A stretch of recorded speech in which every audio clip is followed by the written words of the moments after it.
Good morning. How's the Bitcoin mining operation coming? Smashing actually. I'm processing at 7 gigahashes per second, which means I'm producing 5 Bitcoins per day at the current difficulty. Wow. That's pretty good. So what are you going to do with all of those Bitcoins? Well, I will probably keep most of them because I believe when Bitcoins gain a wider audience, they will be worth thousands of dollars apiece. Really? That's insane.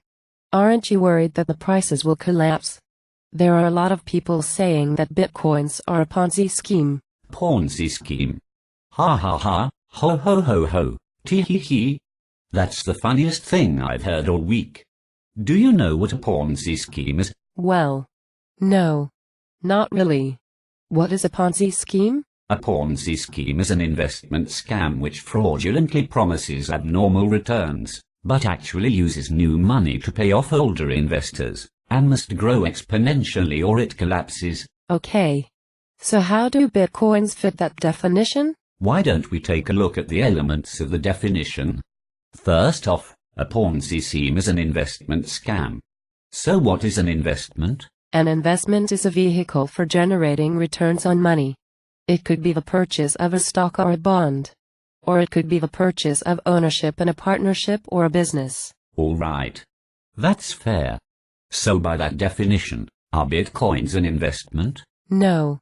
Not really, because Bitcoins are simply a peer-to-peer currency, and like gold, they don't generate an investment return. But people invest in gold, don't they? Yes, but people buy gold to preserve their wealth from the ravages of inflation. Gold may go up in price due to inflation, but by the strictest definition, it is not an investment because it doesn't generate a steady return. Okay. So what you are saying is that Bitcoins are like gold in that they don't produce a return. So Bitcoins are not an investment in the traditional sense. So what about the next element? Do Bitcoins make a promise of fraudulent returns? Actually no. They don't make any promise of return, and they are not even an investment. So no, Bitcoins do not promise fraudulent returns. Excellent. What about abnormal returns? Do Bitcoins promise abnormal returns? Again, as I said before, Bitcoins don't make any promise of return, so no, there are no abnormal returns either. Good. Ponzi schemes also use new money to pay off older investors. Do Bitcoins do that? No, because there are no returns. So newer buyers of Bitcoins might pay more for them than people did in the past, but that's not at all like taking the funds of newer investors to pay off older investors. Okay. So what about the fact that a Ponzi scheme must grow exponentially or it collapses? Don't Bitcoins need to grow exponentially in use or they will collapse? No. Not at all. Bitcoin adoption could stop growing right now and they would be fine.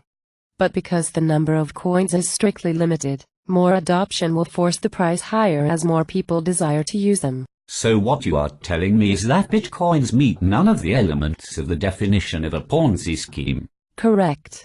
Because Bitcoins aren't an investment? Correct. And Bitcoins don't fraudulently promise abnormal returns? Correct. And Bitcoins don't use new monies to pay off older investors? Correct. And Bitcoins don't need to grow exponentially or they will collapse? Correct. So Bitcoins are in no way a Ponzi scheme by any element of the definition of the word? Correct. So why are all these people saying Bitcoins are a Ponzi scheme? Because they are trolls, shills, bashers, stupid, liars, or worse. What could be worse than that? A Wall Street bankster? True that. Lols.